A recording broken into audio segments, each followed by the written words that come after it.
Madame Gossard, de m'avoir invité à dire quelques mots en introduction de cette réunion et également vous féliciter pour la mise en place de ces mercredis de l'UCHF. Je veux également exprimer la reconnaissance du ministère de l'Europe et des Affaires étrangères et ma sincère gratitude personnelle à chacun et à chacune d'entre vous pour les services que vous rendez avec générosité, avec persévérance, avec dévouement au service des citoyens dont vous représentez les pays et au bénéfice aussi des relations avec la France que vous contribuez à faire connaître et à mieux faire comprendre. Alors votre office, vous le savez, est historiquement très ancien. Il est fondé en droit par la Convention de Vienne sur les relations consulaires du 24 avril 1963, à laquelle Madame Goussard faisait référence tout à l'heure.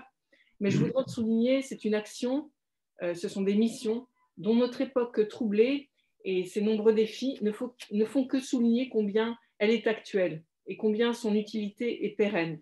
Et pour reprendre un bon mot d'un des négociateurs de la Convention de Vienne, les consuls honoraires ne sont pas un phénomène du passé, mais une réalité de l'avenir.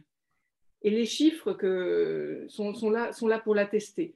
J'ai vérifié avec notre direction du protocole ce matin, il y a 523 consuls honoraires qui ont reçu l'exequatur en France. Donc on a dépassé ce seuil des 500, enfin apparemment, si j'en crois nos statistiques.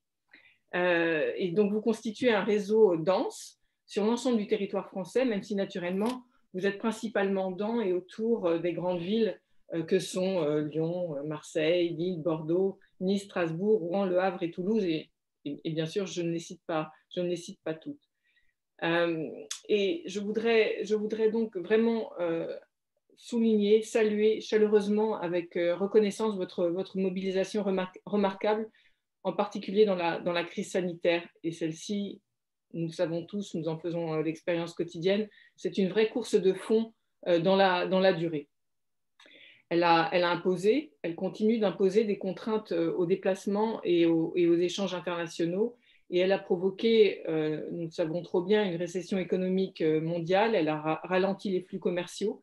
Et face à elle, pour en freiner la propagation et pour en minimiser les conséquences sur le plan sanitaire, sur le plan économique, social et culturel et humain, nous devons être solidaires. Et vous êtes des agents actifs de cette solidarité par l'aide, par l'explication, par le soutien que vous apportez également, par les relations humaines, économiques, commerciales, culturelles et intellectuelles que vous permettez de maintenir ou de susciter dans ce contexte.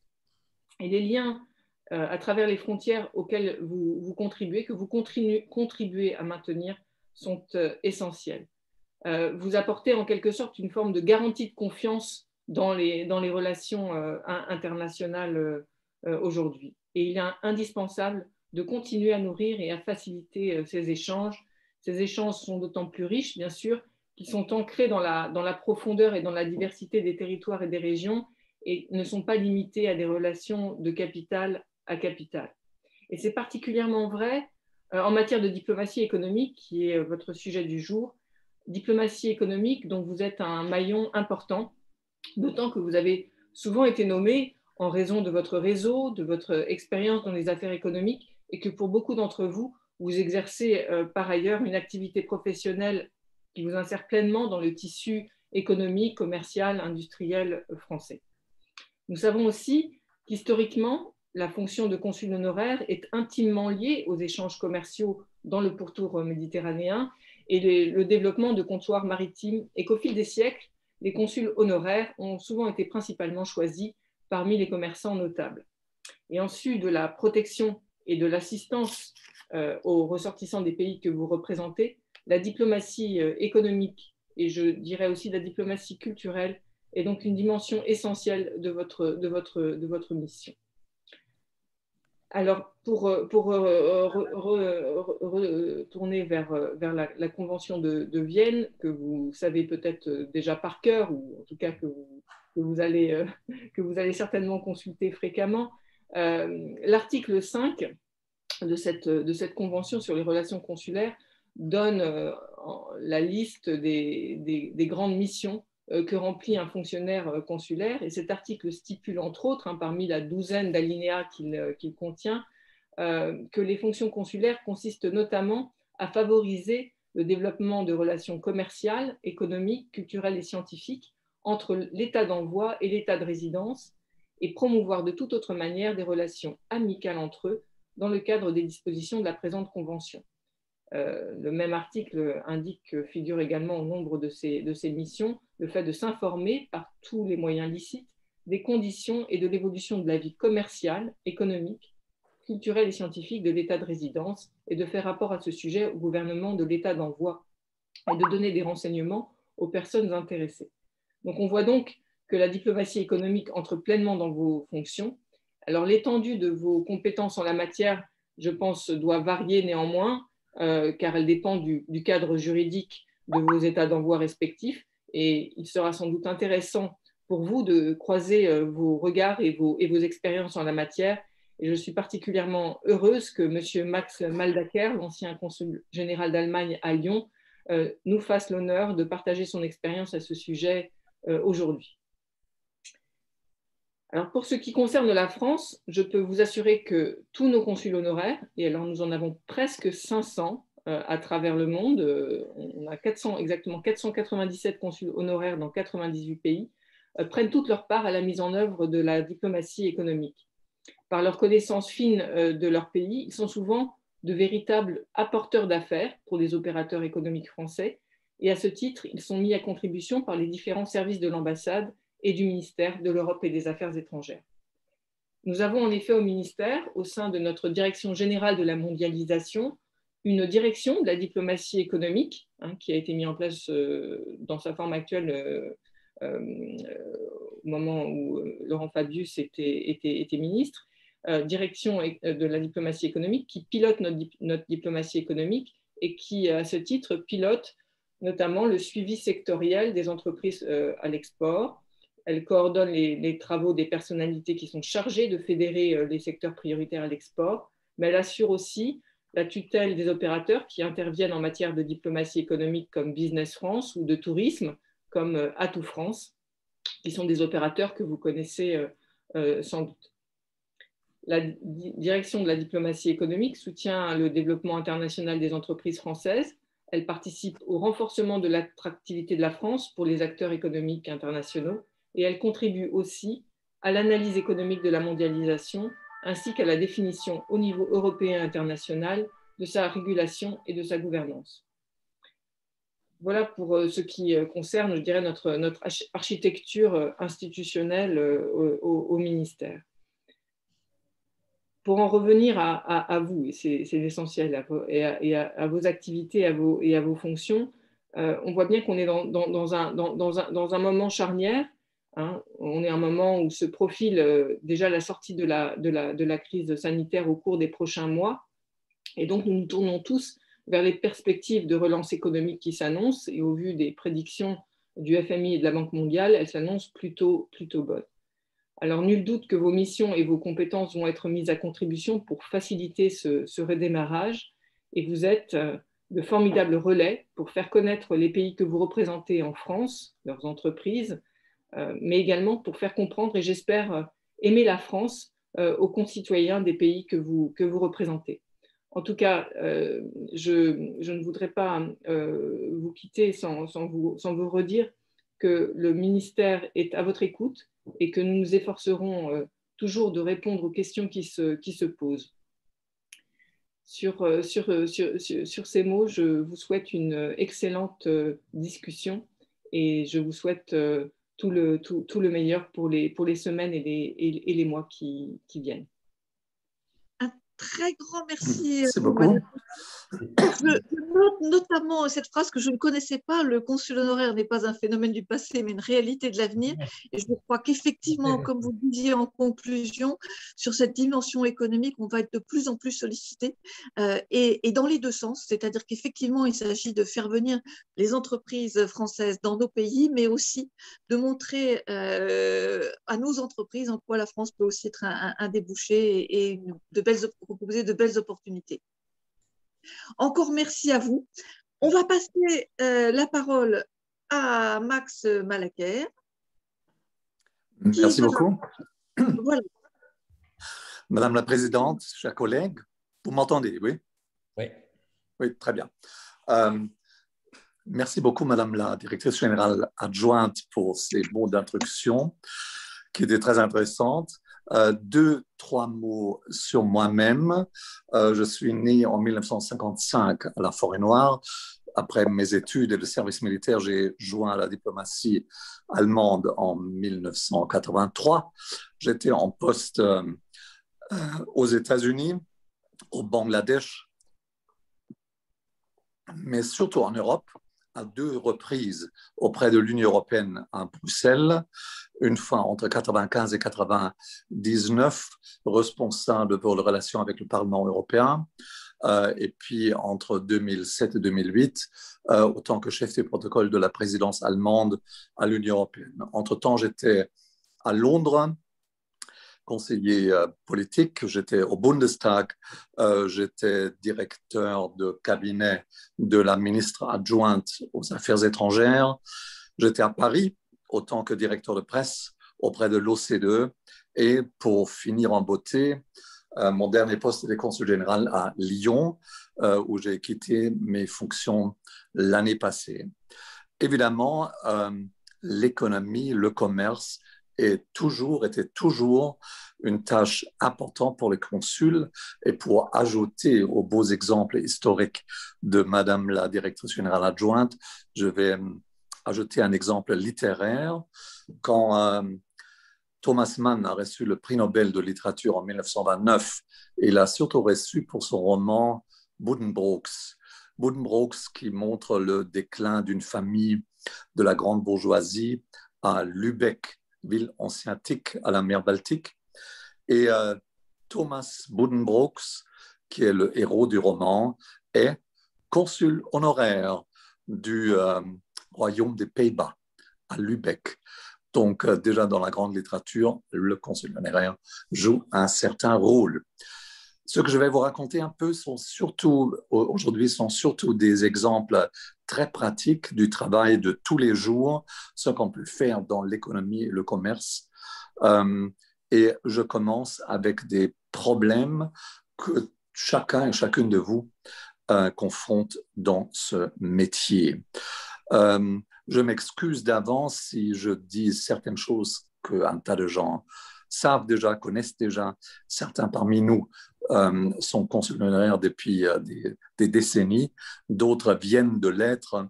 Donc, je me concentre sur les problèmes pratiques pour offrir quelque chose pour tout le monde. Le premier problème, je crois, avec n'importe quel consul honoraire est confronté, c'est l'identification de ses ressortissants. Alors, malheureusement ou heureusement, hein, donc on peut le voir des deux côtés, il y a, comme vous le savez, aucune obligation de se enregistrer auprès d'un consulat. Et même s'il y en a, on ne peut pas sanctionner les ressortissants quand ils ne se registrent pas. Évidemment, quand on habite dans un pays libéral comme la France, la nécessité de se faire connaître auprès des consulats est beaucoup moins grande que quand on habite un pays du tiers-monde, par exemple, un pays en guerre ou un pays en crise. Alors, pour vous dire un exemple, en Allemagne, nous estimons que nous avons 300 000 ressortissants en France, mais devinez combien se sont enregistrés auprès de consulaires, auprès de l'ambassade? 600. Donc, exactement 5% de ceux qui habitent ici. Donc, c'est rien du tout. Alors, cette identification est très difficile. Il y a des gens qui habitent permanentement ici. Il y a d'autres qui sont de passage. Pensez aux étudiants, pensez aux filles, aux pères, aux touristes, aux stagiaires, etc. Alors, comment nous estimons plus ou moins le nombre de nos ressortissants? C'est très simple. Un passeport a une durée de 10 ans, donc tous les 10 ans, il faut demander la prolongation de son passeport. Nous avons eu à peu près 1300 demandes d'un nouveau passeport l'année passée au consulat d'Allemagne à Lyon. On prend ça fois 10 et on ajoute tous ceux qui ne restent pas 10 ans ou qui sont en tout en partie pour l'Allemagne ou qui ont laissé changer leur passeport à Strasbourg ou à Marseille ou à Paris ou à Bordeaux. Et comme ça, on arrive plus ou moins à 20 000 personnes à Lyon et Auvergne-Rhône-Alpes comme ressortissants. Mais ça, c'est vraiment notre estimation que je pense est plus ou moins correcte. Encore plus difficile, l'identification des entreprises de vos pays respectifs dans votre district consulaire. De nouveau, il y a quelques indications. Alors, tout d'abord, par exemple, si votre pays, lequel vous représentez, est connu pour un produit particulier, ça peut être des services ou des produits concrets industriels, ça peut être ces belles plages aussi, par exemple, etc. C'est déjà beaucoup plus facile de se concentrer sur ces produits ou sur ces spécialités. En ce qui concerne la participation du capital de votre pays dans une entreprise, alors là, ça devient déjà beaucoup plus concret parce qu'au Bercy, c'est-à-dire au ministère national de l'économie et des finances, il y a une liste de toutes les firmes, toutes les compagnies avec une participation étrangère au capital. Mais même ainsi, on n'arrive pas nécessairement au nombre complet des firmes. Ça va peut-être vous étonner, mais même en ce qui concerne les firmes allemandes, nous avons ici en Auvergne-Rhône-Alpes seulement un chiffre approximatif des firmes allemandes qui travaillent ici, ou qui ont d'une manière ou d'une autre quelque chose à faire avec l'Allemagne. C'est la même chose pour les firmes françaises qui font des exportations. Alors, pour vous donner un exemple de ces difficultés, 2 exemples. Siemens, par exemple, tout le monde va évidemment, déjà avec le nom, reconnaître comme une grande firme allemande. Néanmoins, ici, le statut légal de Siemens, c'est une firme française. C'est Siemens France. 2e exemple, SEB, S-E-B, donc le grand producteur des machines pour la cuisine, a acheté l'année passée une grande firme de tradition du même genre allemande, la WMF. Alors, WMF, ça veut dire, presque imprononçable pour un Français, Württembergische Metallwarenfabrik, la fabrique métal du Württemberg. Donc, c'est une firme qui a une histoire de 200 ans et qui produisait des couteaux, des cuillères, des fourchettes, enfin tout ce qu'on a besoin pour la cuisine. Pas une très, très grande firme, mais quand même une firme bien connue dans son domaine. Et cette firme était acquise à 100% par SEB. Donc, aujourd'hui, c'est une compagnie 100% française et elle se trouve évidemment pas sur la liste du Bercy. Néanmoins, je connais bien, évidemment, le PDG, etc., de cette firme ici en France, parce que, disons, sentimentalement, c'est naturellement une firme allemande. Alors, vous voyez, déjà, la définition est très, très difficile. Alors, qui peut nous aider à identifier ces firmes? Alors, tout d'abord, il y a la Chambre de commerce locale et régionale.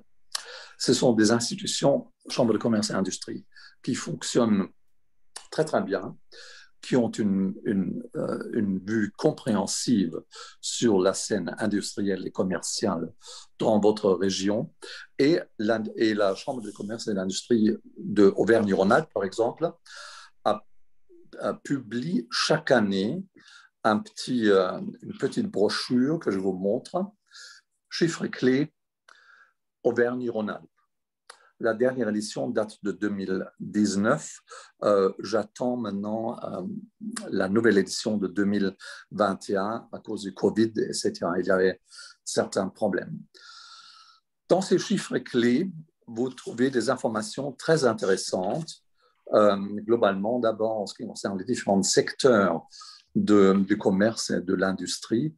Parmi d'autres aussi, les chiffres d'exportation et d'importation dans votre région, dans mon cas, Auvergne-Rhône-Alpes, où on trouve quel pays exporte et importe combien, quels sont les plus grands clients de Auvergne-Rhône-Alpes, quels sont les plus grands fournisseurs de Auvergne-Rhône-Alpes, combien de personnes travaillent dans quel secteur de l'industrie, etc. Dans les zones frontalières, que nous ne sommes pas avec l'Allemagne, mais avec l'Italie et la Suisse, par exemple, on trouve le nombre des frontaliers, etc. Donc, c'est vraiment un trésor d'informations qui est très importante, même s'il ne liste pas toutes les firmes, il y en a des milliers, évidemment, toutes les entreprises dans la région. Il faut rencontrer les représentants de la Chambre de commerce et d'industrie pour approfondir ses connaissances. Deuxième source d'information, c'est votre propre chambre de commerce et d'industrie, si vous en avez une. Une grande partie des grands partenaires commerciaux de la France maintiennent eux-mêmes une chambre de commerce ici dans le pays. Il y a par exemple pour mon pays la chambre de commerce et d'industrie franco-allemande à Paris, dont je suis maintenant le délégué régional d'ailleurs ici en Auvergne-Rhône-Alpes. Et surtout les grands partenaires de la France ont leur propre chambre de commerce et d'industrie qui regroupe une grande partie des firmes, soit françaises, soit étrangères, qui ont un intérêt dans ce pays respectif. Ça ne veut pas dire que cette liste est complète, hein, alors parce que ça coûte de l'argent pour devenir membre de la Chambre de commerce et d'industrie, et des petites et moyennes entreprises parfois se disent, est-ce que ça vaut vraiment la peine? Les toutes grandes industries disent, ah ben, nous, on n'a pas besoin, Mercedes, tout le monde connaît, on n'a pas besoin de tout ça, etc. C'est aussi un certain problème, mais néanmoins, c'est une deuxième source d'information. Alors, une autre source, c'est, en effet, c'est notre collègue du Quai d'Orsay qui l'a déjà mentionné, c'est cette institution qui est financée surtout par le gouvernement, qui s'appelle Business France. Et beaucoup de des pays étrangers maintiennent en France une organisation comparable. Pour l'Allemagne, ça serait German Trade and Industry.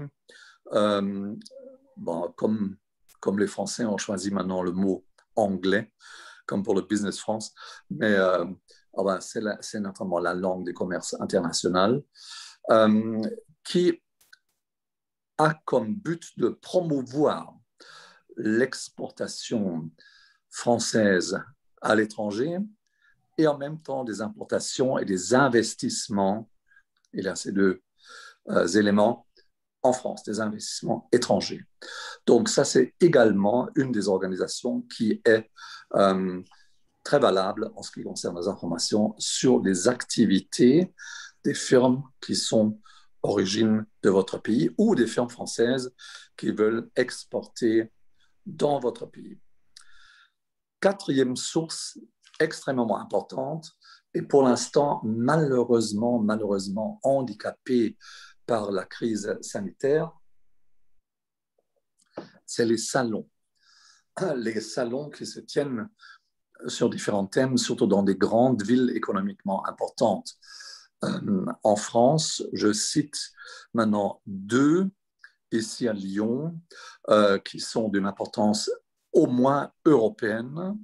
Je parle de la SIRHA, S-I-R-H-A, qui est un grand salon pour la gastronomie, mais Pas à confondre avec le salon d'agriculture, où on présente surtout des produits agricoles. À la CIRHA, on présente aussi des produits agricoles, mais surtout aussi des choses comme toutes sortes de choses, hein, toutes sortes de machines pour la gastronomie, etc. En même temps, c'est très important parce qu'on donne chaque année, il y a un grand prix, un grand concours qui s'appelle le Bocuse d'or pour le meilleur cuisinier du monde ou pour les meilleurs cuisiniers du monde, qui attire toujours une attention considérable des médias dans le monde entier. Il a souvent des visiteurs de marque. L'année passée, par exemple, c'était un prince de Suède qui était là et la Suède a fini, je crois, deuxième, si je me rappelle bien, dans ce concours, etc. Alors, les salons sont très importants pour deux raisons. Alors, je vous recommande, vous le faites certainement déjà sans que je vous le dise, mais je le dis encore une fois, je recommande vivement de faire un tour du salon, lors du salon pour voir vos stands, pour voir les firmes de votre pays qui se présentent lors de ce salon. De nouveau, problème d'identification. Alors, je m'appelle le deuxième grand salon, lequel je voulais mentionner, d'ailleurs ici à Lyon, c'est Polytech, technologie de l'environnement. Technologie de l'environnement, toutes sortes d'une importance, on peut dire, mondiale, où énormément de firmes étrangères se présentent, plusieurs milliers tous les 2 ans. Et normalement, le grand catalogue qui est publié avec ce salon a une partie française, une partie étrangère, c'est-à-dire on fait une liste de toutes les firmes qui sont représentées dans votre pays, de votre pays X. Mais attention, pas toutes ces firmes sont là-dedans. Pour vous citer de nouveau l'exemple que j'ai cité tout à l'heure, Siemens, par exemple, Siemens France, ne se trouve pas sur la liste des firmes allemandes représentées lors de ce salon, parce que c'est Siemens France, c'est une firme française qui se présente. Alors, j'ai parlé avec énormément des industriels qui étaient présents, soit des Français, soit des Allemands, et j'ai proposé, que pensez-vous de faire un stand national, c'est-à-dire un coin qu'on peut de loin déjà voir les couleurs dans votre pays et toutes les firmes allemandes se présentent là. Curieusement, l'écho n'était pas très positif et je vais vous dire pourquoi. On me disait, voilà, alors bon, ça coûte de l'argent. L'argent, ce n'est pas toujours un argument valable si on veut faire des affaires, mais c'était surtout parce que la France est trop proche, pour ainsi dire. On se disait, écoutez, nos produits sont bien connus en France. Mercedes ou Siemens n'a pas besoin de se vanter. Nous sommes une firme allemande, on fait la qualité, etc. On nous connaît de toute façon. Alors, pourquoi se mettre avec les petites firmes avec un stand commun? Ce n'est pas nécessaire. Si on serait maintenant, par exemple, en Thaïlande, ou en Malaisie ou quelque part là-bas, ça c'est une autre question, ou au Vietnam, là on participe volontairement à un stand commun. Moi j'ai envié mes collègues espagnols et mes collègues belges qui les deux étaient représentés avec un stand national énorme qu'on a vu de loin avec les couleurs de ces deux pays. Et il n'y avait pas de choses allemandes, mais en effet, c'est aux firmes de décider, donc ça ne marche pas toujours.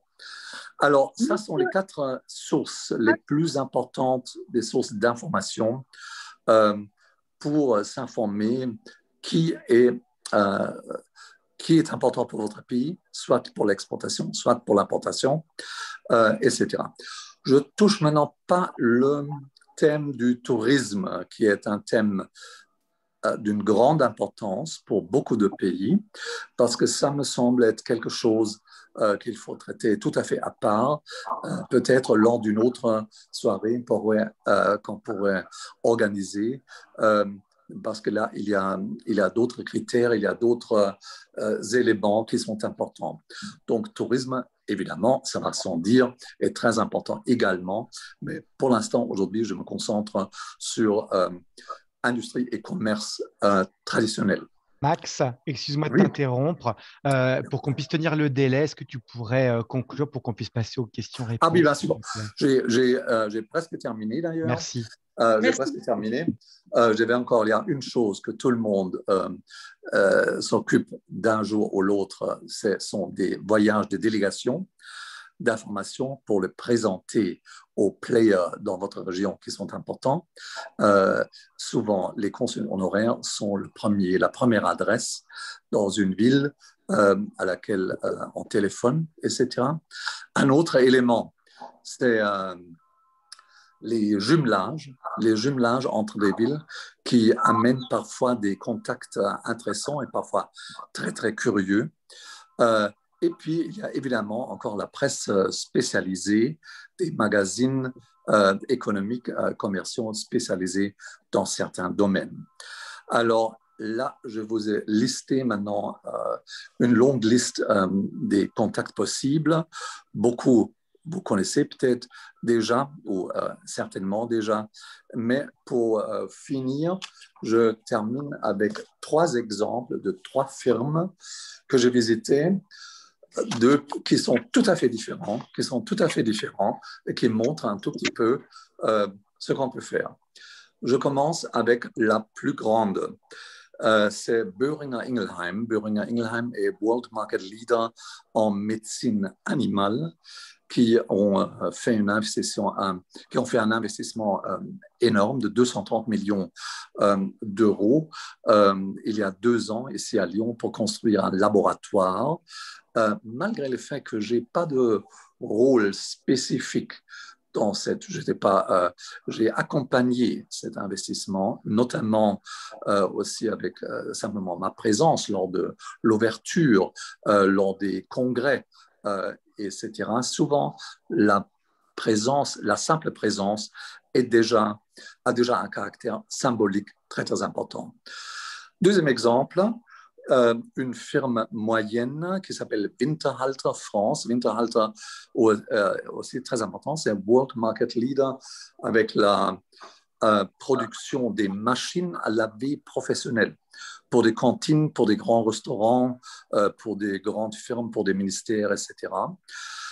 Évidemment, eux ont choisi Lyon comme siège social à cause de la scène gastronomique, à cause de Syrah, le grand salon, une firme qui a énormément souffert sous la pandémie, évidemment, parce que la gastronomie et l'événementiel est à plat pour l'instant, comme vous le savez.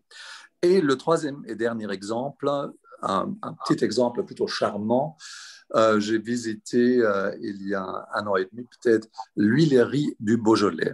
L'huilerie du Beaujolais, c'est une huilerie qui produit des huiles spéciales de grande qualité, surtout pour la top gastronomie dans toute l'Europe. Alors, il y a quelques années, un couple de touristes allemands sont venus et ont vu cette huilerie et disaient, écoutez, mon frère, il a un restaurant 1 étoile dans le Bade-Wurtemberg, ça serait quelque chose pour lui. Et comme ça, peu à peu, ils ont augmenté leurs exportations. Entre-temps, l'Allemagne est leur premier client à l'étranger et ils exportent 1/4 de leur production dans le restaurant allemand. Curieux, ce n'est pas une entreprise qui fait des dizaines de millions des chiffres d'affaires, mais un petit exemple comme les choses peuvent aussi marcher. Voilà, c'est tout ce que je voulais vous raconter. Merci beaucoup. Merci beaucoup, Max, pour ces exemples et ces conseils très pratiques dont on a tous besoin. Je vous propose qu'on passe aux questions-réponses et puis à différents témoignages. Donc, Bertrand vous a mis un petit mot sur le chat, parce qu'on s'appelle comme ça. Donc, si vous levez la main, quand vous écrivez votre question, alors je ne vois pas les mains en revanche, Bertrand, il va falloir que tu m'aides. Hein. Je sais que on voulait avoir… Est-ce qu'il y a des questions ou je les provoque? Je sais qu'il y a Raymond qui voulait nous parler des relations universitaires aussi, de l'importance des relations universitaires. Exactement, oui. Je peux parler 2 minutes. Oui, Vous m'entendez bien tous? Oui. oui, très bien. Oui, très bien. Bon, ça, évidemment, c'est un sujet tout à fait différent de ce dont vient de parler le consul général d'Allemagne. Et vraiment, je voudrais le remercier beaucoup de ce qu'il a dit parce que je peux faire un petit commentaire. C'est qui est extrêmement intéressant dans ce qu'il a dit. C'est un sujet dont on ne parle strictement jamais. C'est effectivement de bien localiser les entreprises, de savoir à qui appartient l'entreprise, qui sont Exactement. les actionnaires des entreprises, et évidemment si elles sont situées en France, en Allemagne ou dans un pays différent. Mais ce sujet de l'appartenance à l'entreprise, c'est un sujet dont, je ne sais pas si on en parle souvent en Allemagne, mais en France, on n'en parle jamais. Or, c'est très important, à mon avis, et je vois que c'est aussi votre avis, puisque vous le citez abondamment. Exactement. Une entreprise, elle peut effectivement en apparence être française, mais appartenir à un groupe financier étranger. Moi, je travaille dans une clinique qui appartient à un groupe financier étranger. Toutes les cliniques de France, ou presque, ont été achetées par des groupes financiers étrangers. Moi, personnellement, c'est tout à fait, ce n'est pas un problème de consul, mais je m'y suis opposé, mais j'étais le seul. Et je trouve que c'est quand même, la crise du Covid a bien montré la perte de l'industrialisation de la France et par rapport à l'Allemagne, justement. Enfin bref, mais si on ne raisonne pas en titre de français ou d'allemand, mais de titre européen, je trouve que c'est un sujet. Ce n'est pas le sujet d'aujourd'hui, mais bon, je rebondis sur ce que vous venez de dire. Par contre, pour ce qui est des relations universitaires, bon, évidemment, Toulouse est une ville très importante sur le plan universitaire. C'est la deuxième ville la plus importante en France sur le plan universitaire. Et moi, comme je suis consul du Mexique, donc je me suis intéressé plus particulièrement à ce qui touche à l'Amérique latine. Et je ne sais pas si même Guiguin nous entend, mais ce qui est intéressant, c'est qu'on a deux institutions dont je voulais vous parler rapidement. C'est une institution qui s'appelle la Maison universitaire franco-mexicaine. C'est une institution bilatérale entre le ministère de l'Éducation et de l'Enseignement supérieur français et la CEP, qui est la Secrétariat d'Éducation Publica, qui est le ministère mexicain. Alors, c'est une formation pour des étudiants français qui veulent partir au Mexique ou des Mexicains qui veulent venir en France. Mais simplement, ce que je vais vous expliquer, c'est que cette institution, elle est née par exemple en 2004, 2005. Sauf que, si vous voulez, moi, j'étais présent justement au voyage de Jacques Chirac au Mexique en 98. Et cette idée, elle est née en 98. Donc, si vous voulez, entre 98 et 2005, c'est passé 7 ans. Et pendant 7 ans, ce projet, comme un ragoût, à propos de la gastronomie dont vous parliez, a mis un peu longtemps à l'être sous le flot. Et c'est là que justement le rôle du consul honoraire est important parce que vous allez voir le préfet, vous allez voir le recteur, vous lui dites voilà le projet d'Amérique latine, la maison d'Amérique latine, est-ce que ça va se faire, est-ce que ça avance? Mais ça, c'est vraiment le rôle du consul honoraire. Voilà, c'est ce que je voulais dire sur la maison universitaire franco-mexicaine. Deuxièmement, et très rapidement aussi, nous avons une institution très importante aussi en France sur le plan de l'université qui s'appelle l'Institut pluridisciplinaire des Amériques à Toulouse. Bon, c'est une institution qui est née en 2010, mais qui avait été précédée par une institution qui s'appelait l'Institut pluridisciplinaire de l'étude de l'Amérique latine à Toulouse. Bon. Donc, ce sont des universitaires qui ont des échanges, des revues, des étudiants qui partent aussi à l'étranger, d'autres qui viennent en France, des enseignants français qui partent à l'étranger, des enseignants étrangers d'Amérique latine qui viennent à Toulouse, etc. Et donc, tout un tas d'institutions tournent autour de ça, des institutions de cinéma, des institutions par exemple, de la mission universitaire franco-mexicaine, aussi partenaire de ça, et les programmes universitaires européens, bon, bref. Et bon, le rôle que moi, personnellement, j'ai eu, c'est que chaque fois qu'il y a des visites d'ambassadeurs ou chaque fois qu'il y a des visites importantes, on met en valeur cette institution qui est la seule en France avec Paris. Et moi, par exemple, j'ai été, bon, à titre personnel, c'est pas pendant 5 ou 6 ans membre de ce conseil d'administration et maintenant je suis président. C'est pas faire le malin, mais c'est pour vous dire que là aussi, à titre quotidien, on peut avoir un rôle, conseil honoraire, voilà, sur ce plan strictement universitaire, et ce n'est bien sûr pas le seul. Voilà, donc je voulais juste souligner ça, c'est tout. Non, Bertrand, il n'y a pas de questions. S'il n'y a pas de questions, l'idée c'est de parcourir les différentes missions du consul honoraire et je pense à Roselyne qui voulait parler des questions de tourisme notamment. Roselyne qui est consul de Bolivie à Marseille.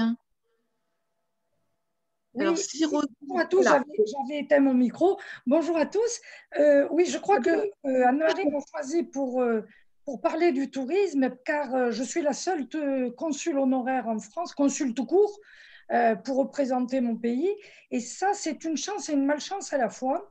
Une chance en ce sens que ça oblige le consul que je suis à connaître toutes les régions de France pour pouvoir, enfin, au mieux, je n'ai pas la prétention de tout connaître par cœur, mais je m'y attache depuis plus de 25 ans pour pouvoir justement proposer aux différents ressortissants, quels que soient les ressortissants d'ailleurs, car comme Raymond, en tant que président de la Maison de l'Amérique latine, je regroupe 15 pays d'Amérique latine, et à ce titre-là, tout latino qui veut voyager en France ou qui débarque à Marseille a envie de connaître ou des fromages ou du vin, ou, etc.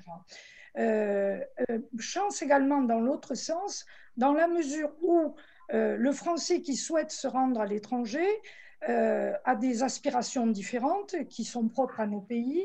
Et je pense que c'est la raison pour laquelle il faut parler de philosophie du tourisme.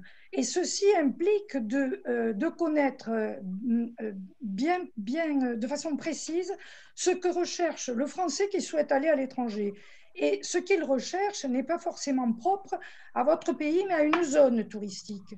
Je pense notamment, moi il m'arrive de conseiller des gens d'aller au Mexique pour voir des temples, ou d'aller voir des beaux glaciers au Chili, ou d'aller voir la Pampa en Argentine.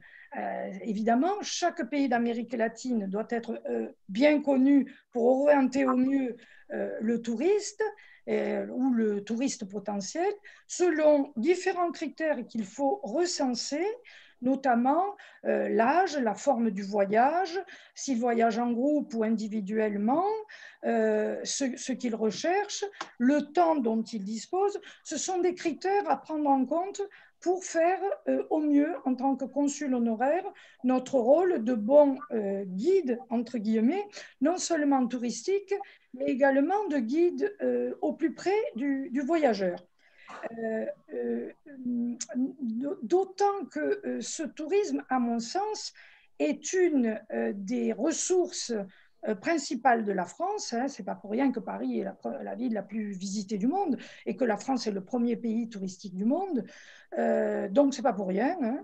Et je pense que c'est la raison pour laquelle ça nous oblige à avoir une bonne connaissance du territoire français et notamment d'avoir de bons renseignements quant à la France.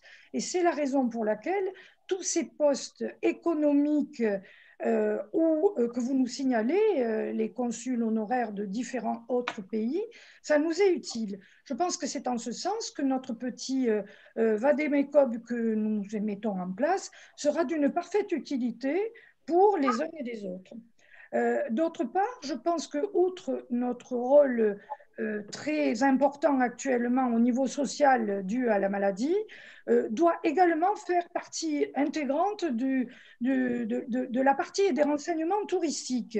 Notamment quand on part en voyage, même pour 15 jours, il faut conseiller les gens en fonction de, moi il m'arrive de leur poser des questions, êtes-vous diabétique, cardiaque ou autre? Et ça, c'est un critère important à prendre en compte également.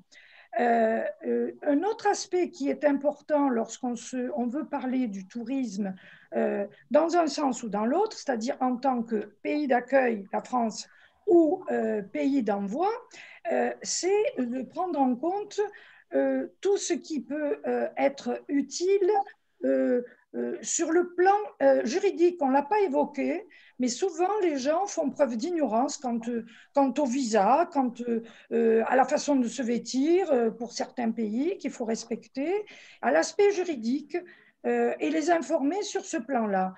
Beaucoup de nos ressortissants, que, comme le disait notre monsieur l'ambassadeur, sont difficiles à identifier.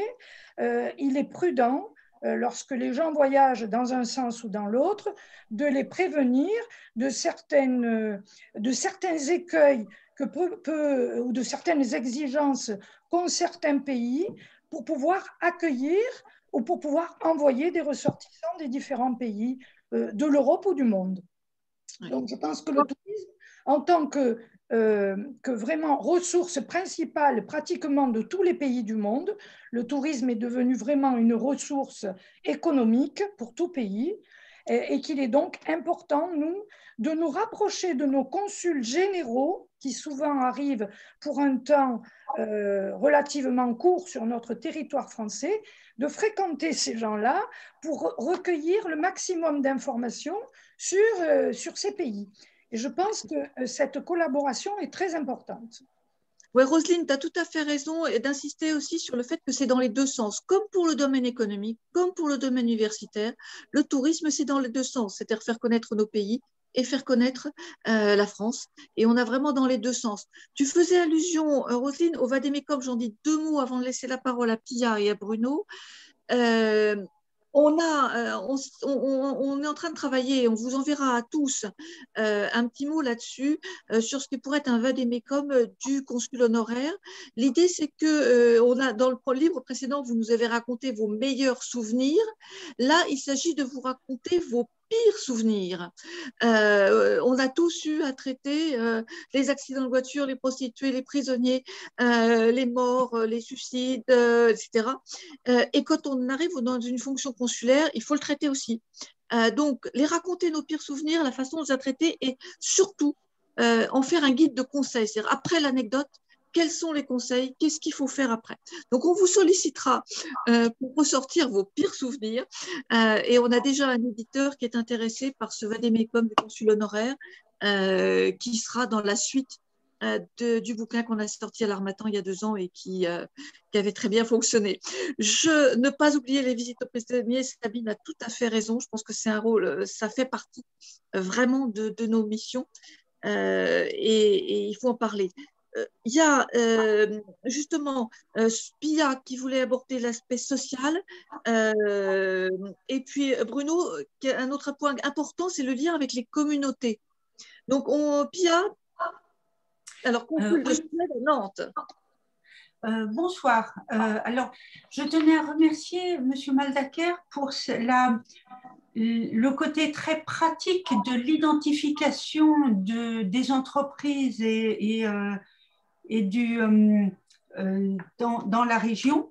Et M. Maldaker avait commencé par parler de la difficulté de l'identification des personnes. Et c'est vrai que les personnes qui vont bien, on les voit rarement, sauf si on a la chance. Par exemple, ici dans l'Ouest, il y a une association nordique qui m'a permis d'entrer en contact avec beaucoup de Suédois et d'autres Scandinaves. Mais sinon, généralement, on voit les gens quand, alors je vais éviter les redites, mais quand il y a de gros problèmes.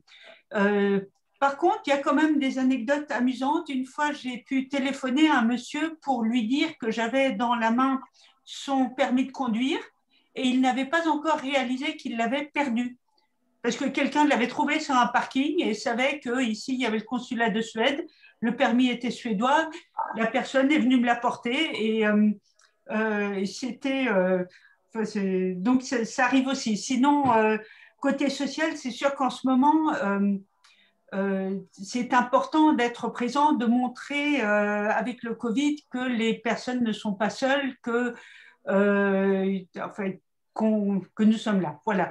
Mais je vais m'arrêter là parce que sinon je vais faire des répétitions par rapport à ce qu'a dit Mme Guéguin et M. Maldaker. Voilà. Bonne soirée. Alors, merci Pia. On va passer la parole à Bruno, qui est consul du Portugal à Lille. Et qui justement a toute la question des communautés des ressortissants de nos pays et la façon dont on entretient les relations avec lui. Je te laisse la parole, Bruno. Oui, donc dans la région des Hauts-de-France, en plus, même si j'ai un nom portugais, quand vous n'avez pas vécu dans la communauté portugaise, effectivement, la difficulté, c'est de les recenser et comment les approcher en dehors de nos missions, hein, qui sont d'assurer la protection de nos communautés et puis bien évidemment l'état civil, puisqu'on est très sollicité pour des questions d'état civil ou d'élection ou pendant le Covid, de déplacement. Et Dieu sait que nous, en plus, on est une région transfrontalière et je salue mon collègue consul honoraire du Portugal de Gand avec qui on a collaboré parce que ce n'était pas évident pour moi de répondre quand on doit prendre un avion, on est des Hauts-de-France, on doit prendre un avion en Belgique ou quand il faut traverser l'Espagne en voiture pendant les périodes de Covid. Donc, c'était, même nous, comme ça changeait tout le temps, il fallait vraiment, vraiment être réactualisé. Mais aussi un enjeu aussi, notamment dans la région de Hauts-de-France, de devoir de mémoire, puisque on a eu les commémorations notamment en 2018 avec le président Emmanuel Macron et aussi Antonio Costa, mais aussi le président de la République portugaise. Et il faut pas, donc c'est un gros événement dans le devoir de mémoire en région de France, mais c'est pas pour autant que la communauté portugaise connaît son histoire et est au courant de ce qui se passe dans notre région. Donc il y a eu tout un travail aussi de sensibilisation de la communauté portugaise à ce temps fort pour aussi leur participation. Et c'est vrai que le fait de manquer de données aussi économiques, ça demande d'aller sur le terrain, quoi, voilà, tout simplement. Et moi, dans ma nomination, c'était aussi, il y avait un projet, on va le faire cette année, on devait déjà le faire l'année dernière, mais avec le Covid, tout s'est reporté, c'était de créer une chambre du commerce franco-portugaise en Hauts-de-France. Et pour toucher justement, je n'avais pas de fichier, de dossier sur les entrepreneurs portugais dans ma région. Donc, on a créé une dynamique, voilà, et merci aussi aux réseaux sociaux qui permettent une lisibilité et une mobilisation. On a pu lancer un Portugal Business Club et avec 130 chefs d'entreprise d'origine portugaise qui étaient intéressés d'entrer dans la dynamique. Et depuis, on fait que s'étendre et donc, du coup, ça nous donne une base pour créer et inaugurer cette année une chambre du commerce franco-portugaise des Hauts-de-France. Alors, dans les relations avec les communautés, on est très sollicité aussi par des villes qui souhaitent faire des événements, que ce soit culinaires, folkloriques. On est aussi très sollicité par des institutions aussi. Voilà, on a fait beaucoup d'opérations, même avec l'armée, avec par exemple l'aéronef de Lille, qui est un centre de musique qui voulait toucher la communauté portugaise avec une programmation de ce pays. C'est aussi, des accompagnements, puisque on a des villes qui sont jumelées, mais qui ne sont pas forcément actifs. Donc, les jumelages, historiquement, ça se fait parce qu'il y avait une communauté de telle ville qui était présente sur la région. Et aujourd'hui, on va aller plus loin. C'est d'aller, aujourd'hui, les jumelages, comme on a connu, c'est moins intéressant. On s'en va plus sur de la diplomatie économique et des coopérations économiques. Et c'est dans ce cadre-là qu'on organise, personnellement, j'organise 1 à 2 délégations par an pour créer ces synergies. Et bien évidemment, avec la présidence portugaise de l'Union européenne, mais aussi la saison croisée qui a été décidée par Emmanuel Macron et Antonio Costa, cette saison croisée qui va être partout en France et qui va se décliner aussi dans plusieurs villes de ma région, c'est aussi un beau prétexte de créer ces relations avec la communauté, avec leur ville d'origine, mais aussi de partir vers des coopérations économiques, puisque c'est vrai que notre fonction, en tout cas la mienne, j'ai la chance d'avoir une permanente consulaire, parce que si je devais gérer les papiers avec 56 000 Portugais sur la métropole lilloise, je pense que je passerais mon temps à faire ça. Donc, j'essaye de m'axer, en tout cas, mon activité sur ces relations avec ces communautés et ce développement de diplomatie économique qui passe aussi par des salons, ça a été dit tout à l'heure aussi. Donc, voilà, des délégations. Et je pense que ça fait partie de notre mission et que c'est une partie de nos missions qui va prendre de plus en plus d'ampleur à l'avenir. Voilà ce que je peux dire. Merci beaucoup, Bruno. Est-ce qu'il y a d'autres questions?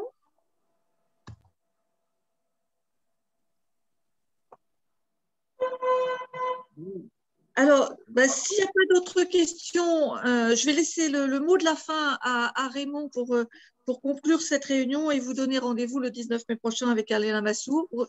Raymond, je te laisse la conclusion. Merci beaucoup. Écoutez, on dit toujours que le consul honoraire, c'est une mission personnelle, c'est une nomination personnelle, c'est une relation privilégiée entre un pays et un homme. Et en fait, parfois, on a l'impression ou la peur d'être dans une certaine solitude pour représenter un pays en province.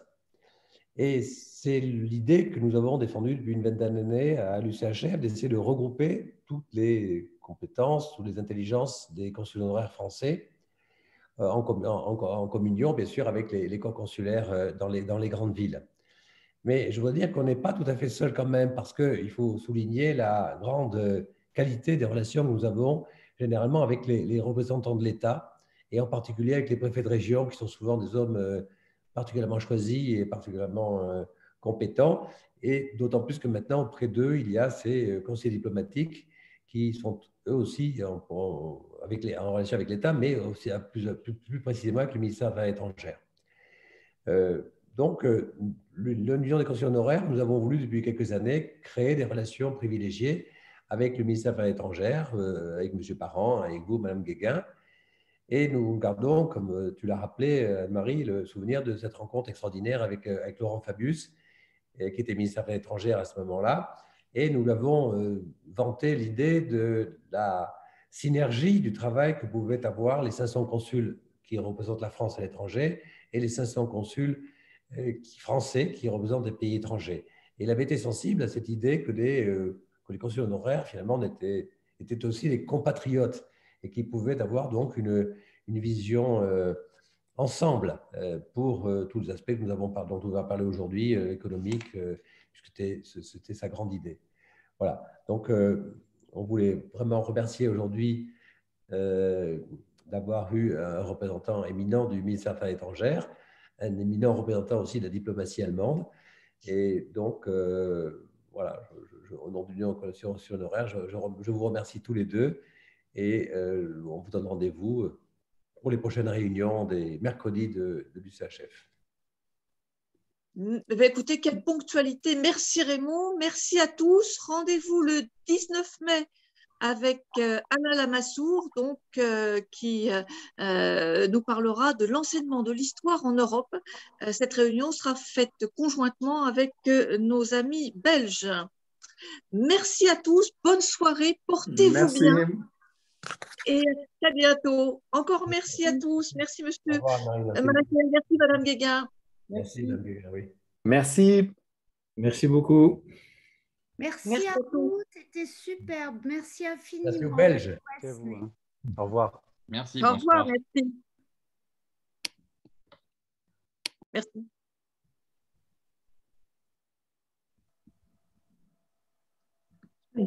Bisogna che è scritto, c'è manco il nome, vedi? Il faut appuyer sur